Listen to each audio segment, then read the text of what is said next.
Welcome back, Mountaineers. You're watching the A Game. I'm Abigail Watkins. And I'm Shaheen Stafford, and we're here to keep you updated on anything and everything App State sports from this past week.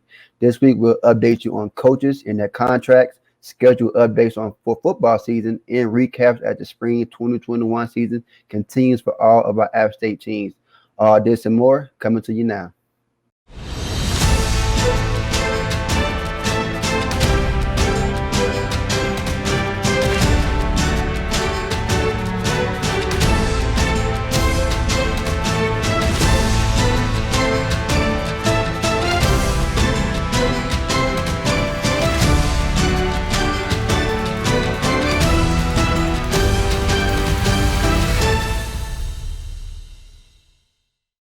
With time before football season winding down, the App State Athletics Department has announced that the homecoming game has been set for October 3rd against the University of Louisiana Monroe.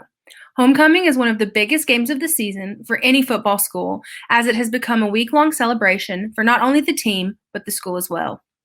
App will be facing off against the Warhawks with kickoff at 3:30 p.m. Last season, ULM went 0-10, losing every game that they were able to play, while the Mountaineers went 9-3, never losing by more than 2 touchdowns. Season tickets renewals and sales are already online, and single game tickets will start being sold shortly. After their stellar season this year, Mountaineer basketball head coach Dustin Kearns signed a contract extension that will keep him in Boone through the 2025-2026 season. The extension was announced by Director of Athletics Doug Gilling on Friday. Kearns has only been with the Mountaineers since their 2019-2020 season, but has made a big impact in the program. This season, he led App to their first appearance in the NCAA March Madness tournament in 21 years and coached the team to their first ever Sun Belt Championship tournament title. Since joining the team, App has been noticed as one of the most improved teams across the nation from where they were just a couple years before. In the team's 35 wins are tied for most in wins by a Mountaineer head coach in their first 2 years at the helm. We look forward to next season with Coach Kearns again and can't wait to see what he has in store for next year. You know, Shaheen, March Madness is starting to heat up, and I know you've been keeping up with it. So who do you think is going to take the whole thing and win?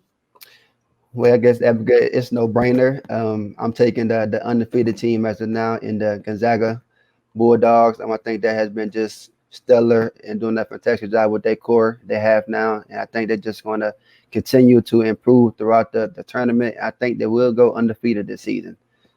So I know you say you think they're going to win, but who do you think they'll be playing in against during the Final Four, and who else do you think will make the Final Four?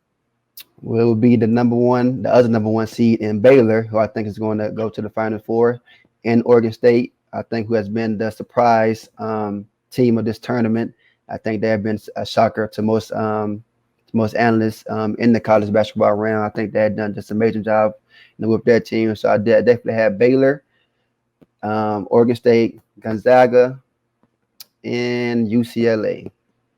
So, I mean, like I said, I know you've kept up with it. So what has been the biggest shock of the tournament that you think has happened so far? Definitely. I mentioned Oregon State. I think they're beating on Oklahoma State, which was a number 4 seed last week. Was a surprising win. I was not expecting them to, put a beating on Oklahoma State sooner. It was the number 1 draft pick in Cade Cunningham. A lot of people were expecting for Oklahoma State to advance to the Sweet 16 and further in the tournament, but Oregon State was standing in their way. I think Oregon State has definitely been a shocker and a surprising team for this tournament. You know, I know March Madness is so big right now, but just one last little question. Do you think there's any chance for Gonzaga to get upset, or you really think they'll pull off the undefeated season? That's what you're sticking with? Yes, of course. Gonzaga would be the first team to go undefeated. I know some years back, Kentucky had a chance to go undefeated, but they lost. Not Kentucky. Kentucky went undefeated. They won. It's another team, but I definitely see Gonzaga going undefeated this in the tournament. It's just a powerhouse. That camaraderie and chemistry is too much for any other team in the tournament. So I definitely have them going undefeated. The App State men's baseball team has had a long week away from home after an away loss to Charlotte and losing their series to Georgia State 2-1. The Tuesday game was played in the newly built minor league baseball stadium of the Kannapolis Cannonballers, where App and Charlotte faced off for the first time this season, with the 49ers walking away with a 15-5 win. Charlotte never gave up a lead to the Mountaineers after scoring 3 runs in the second and extending their lead intermittently throughout the game. All 5 of App runs came in the 5th inning when Bailey Welch and Peyton Idle scored off an RBI double. Luke Drumheller on an RBI groundout, and Philip Cole and Robbie Young on RBI walks given up by the 49ers pitchers. 32 Mountaineer batters stepped up to the plate, only managing to take away 5 hits and 12 bases on ball walks, while being struck out 14 times. None of the 7 App State pitchers could get their bearings against the Charlotte batters, as none stayed on the mound for more than 2 innings. This was the second time that App has lost by 10 points and only the 4th time that they have lost by more than 5 this season. In the opening game against Georgia State, the Mountaineers fought hard but ultimately lost to the Eagles 1-3. The only run that the Mountaineers were able to take away from Georgia Southern came in the 6th inning when Andrew Terrell was hit by the Eagles pitcher with the bases loaded to bring in Robbie Young. The Mountaineers had Tyler Tuthill pitch for the first 5 innings of the game before being relieved by Eli Ellington, who pitched for the remainder of the game. Together, the 2 pitchers only gave up 5 hits, 3 base on ball, and struck out 5 of Georgia State batters, but couldn't keep them down completely. The 34 Mountaineers who stepped up to the plate saw 7 hits and 3 bases on balls. The Mountaineers batters kept the pressure on and had Georgia State go through 4 different pitchers throughout the game, managing to connect with ball from 2 of the pitchers. In their second game against the Eagles, App State fell once more, losing 2-10 on Saturday. App State struggled against Georgia Southern throughout the game, giving up runs in the 1st, 5th, 6th, 7th, and 8th innings. The Mountaineers were only able to score during the 7th inning when a double hit by Peyton Idle gave Bailey Welch and Hayden Cross the opportunity to score App's only 2 runs. The 32 Mountaineer batters were no match for the 3 Georgia State batters and were only able to connect on 5 hits throughout the game and were only walked 4 times. Starting pitcher Quentin Martinez was given the loss as he pitched the first 5 innings, giving up 6 hits and 4 runs. Martinez was relieved after the 5th, and App cycled through 5 more pitchers, with none of them pitching more than a single inning. With 2 games down, App had 1 more game to get a win against the Eagles. In that last game of the weekend, the Mountaineers came back to get their first win of the weekend and beat Georgia Southern 3-1. The first 2 runs for the Mountaineers came in the 3rd inning from a flyout RBI by Bailey Welch that gave Andrew Terrell the chance to make it from second to home, and a ground out by Robbie Young to bring in Peyton Idle in the 3rd. App's last run of the game came from Robbie Young's 3rd home run of the season in the 6th inning. Starting pitcher Noah Hall stayed undefeated, recording his 4th win of the season after pitching for 6 of the 9 innings. Hall only gave up 4 hits while on the mound and struck out the same numbers of batters. After 3 losses in the win this weekend, the Mountaineers are now 11-11 in overall play and 4-2 in conference play, placing them in 3rd in the Sun Belt East Division. App will be back in action this weekend for a 3-game series in South Carolina against Coastal Carolina. The Mountaineers softball team had a busy week, having played and won a doubleheader against Western Carolina on Tuesday and a 3-game series against Georgia State over the weekend. In their first Tuesday game, App took down the Catamounts 5-1 after giving them their only run in the 1st inning. App had trouble scoring for most of the game, trailing Western until the 7th when they came alive and scored all 5 of their runs. Kaylee Kiefer hit a double to start off the Mountaineer assault that brought in Emily Parrott for App's first run, while Bailey Morton, Kate Houston, and Mary Pierce Barnes all stepped up to the plate and hit it out of the park for another 4 Mountaineer runs. The 30 App State batters made it onto base with 11 hits, 4 base on ball walks, and 3 home runs. Senior pitcher Kenzie Longenecker stayed on the mound for all 7 innings of the game, only giving up 4 hits to the Catamounts and not walking a single one. In their second game against Western, App recorded another win after a close game that went to 10 full innings, with App finally winning 4-3. App took an early lead over the Catamounts with a home run in the 3rd inning by Kerry White for the first run of the game. Western scored 1 in the 7th to tie the game up, and the extra inning began. Both teams scored one in the ninth, but the two Mountaineers runs in the 10th are what gave App the final push to take down Western.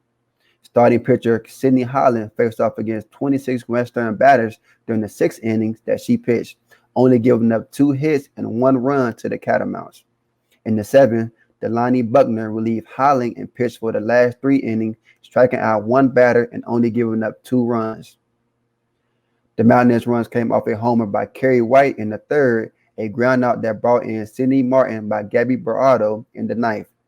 And in a groundout and a double by Bailey Morton and Kay Houston gave Emily Parrott and Kaylee Kiefer the chance to score. In their first game against Georgia State, the Mountaineers took down the Panthers in a nail-biter, winning 6-5 after a walk-off home run. The teams traded run for run with each other, and neither team being able to take more than a 2-point lead. In the final inning, the score was still tied, and it seemed like extra innings were inevitable. But with Kate Houston stepping up to the plate, the Mountaineers were in good hands. Houston was able to make contact with the ball and hit a single that gave Emily Parrott the chance to score, ending the game right then and there in favor of the Mountaineers. Kenzie Longenecker pitched a full game for the second time this week, only giving up 10 hits to the Panthers and striking 3 of them out. She is now 8-3 this season, the best out of the 6 pitchers on App's roster.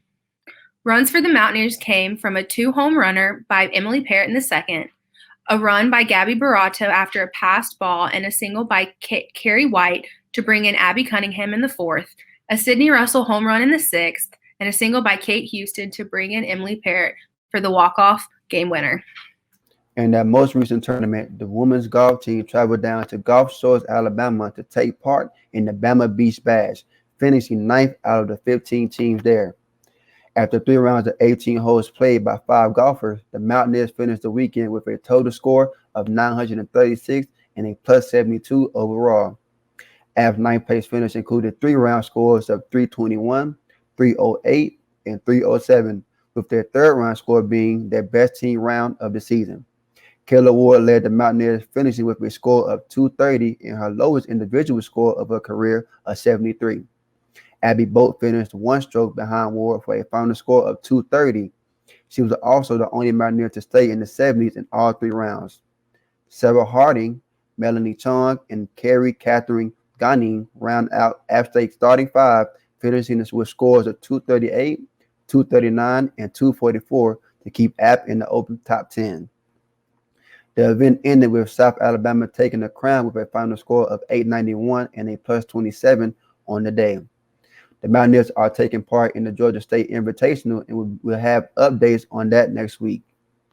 With their season already starting to wind down, the men's golf team traveled to Greenville, North Carolina to take part in the ECU Intercollegiate Tournament, taking 2nd out of the 13 participating teams. App finished the day with a total score of 871, only falling short to Coastal Carolina, who finished at 865, and beating Big Ten and ACC teams Boston College and Maryland University. The Mountaineers' strong efforts gave them the lowest team round in the final bout with 290.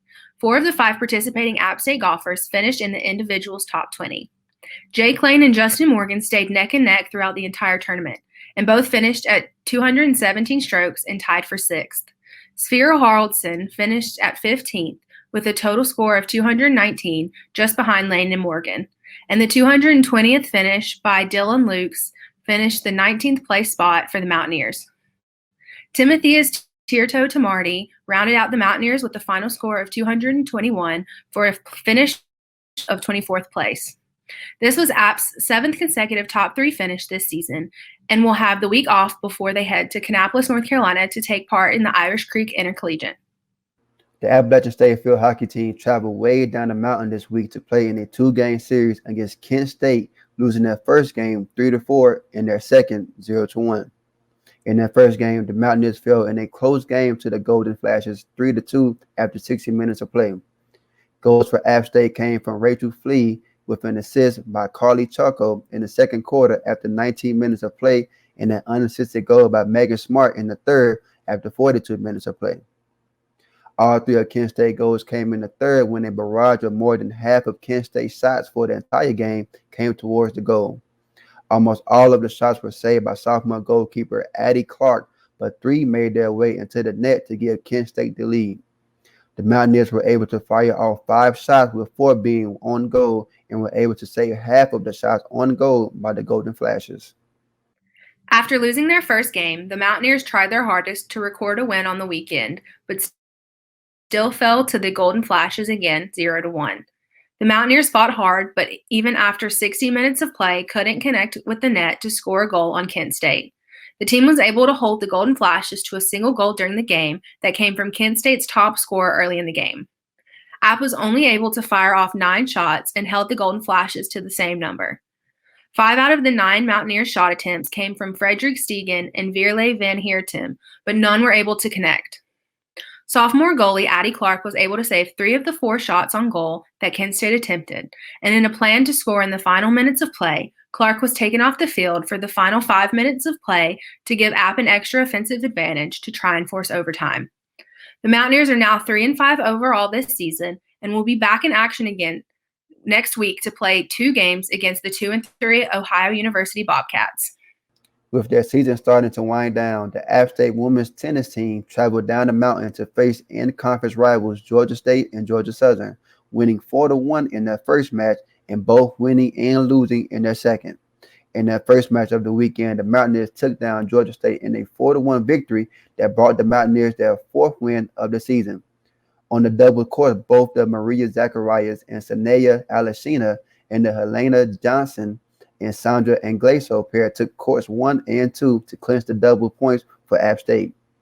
The win against the Panthers was the Johnson and Angleso pair's 3rd straight win as a doubles tandem this season. On the singles courts, App dominated, only giving up a single match to the Panthers. Maria Zacharias, Sania Alashina, and Virginia Pogge all toppled their opponents in 2 straight sets, giving App the points they needed for the win. Coming off of a win against the Panthers, App had one more game last weekend, falling to Georgia Southern 4-1. App secured the point for the doubles court with the Mariah Zacharias-Shania Alashina pair defeating their opponent 6-3, and the Helena Johnson-Sandra Angleso pair continued their winning streak after the 4th straight win on the doubles court. The Mountaineers had a little more trouble getting going on the singles court as they were unable to take a singles match against their opponents of the 4 that finished. 2 of the matches were unfinished, but Georgia Southern had already secured the points they needed for a win. The Mountaineers are now 4-9 overall and 3-4 in conference play. They will be back in action multiple times this week with matches against UNCG, Troy, and South Alabama. In track and field news, both the men's and women's team traveled to South Carolina this weekend to participate in the Wings Basket Invitational hosted by USC. The meet did not hand out team scores, but the women's team still showed off their Mountaineer pride and placed in multiple events. Maya Hanks started off the day strong for App and took first in the triple jump for a personal record of 12.35 meters to win by more than a foot, and in the long jump with a mark of 5.77 meters. The Mountaineers 4x300 meter relay team broke a school record with Taylor Smith, Annie Judd, Peyton Simmons, and Jelani Smith crossing in 2 minutes and 41 seconds, over a full second faster than the previous record. The 4x800 meter relay team of Jasmine Donahue, Izzy Everly, Elizabeth Fuller, and Sarah Venable took second in the event with a time of 9:20. Junior Mountaineer Bridget Kunkel broke another record this week, crossing 4th in the 3,000 meter run with a time of 10 minutes and 23 seconds, a full 20 seconds faster than her old time. Finally, in the 100 meter dash, LaBridget King approved her standings in the Mountaineer record books and posted the 8th fastest time in the event in program history with a time of 11 and 81 seconds. The men's team also had a record-winning weekend in South Carolina, while also sending athletes to Raleigh, North Carolina for the Raleigh Relays. In Columbia, App took second in 4 by the 300 meter relay and broke a 15-year-old school record with a time of 2 minutes, 19 seconds, and 12 milliseconds to beat the previous record by 83 milliseconds. Zachary Weinstein took hammer throw with a distance of 49.32 meters and Zane Johnson second with a 49.1 meter throw. Both throws broke personal records for the participants. In the shot put, Nate Johnson added one more win to App State's weekend after taking first with a personal best throw of 15.42 meters. In Raleigh, Dwayne Lilly and Michael Flanagan both competed in the 5,000-meter run, with Lilly crossing at 14 minutes and 44 seconds and Flanagan in 14 minutes and 53 seconds to take the third and fifth best times in the Sun Belt. Finally, Ryan Brown earned his place in the record books after the 3,000-meter run time of 9 minutes, 3 seconds, and 76 milliseconds, which is now the seventh fastest time in program history. Both teams worked hard this weekend and took home the gold, but there is no rest for the teams as both will be competing again next week in the Chanticleer Classic hosted by Coastal Carolina. That's all we have for you this week, sports fans. I'm Abigail Watkins.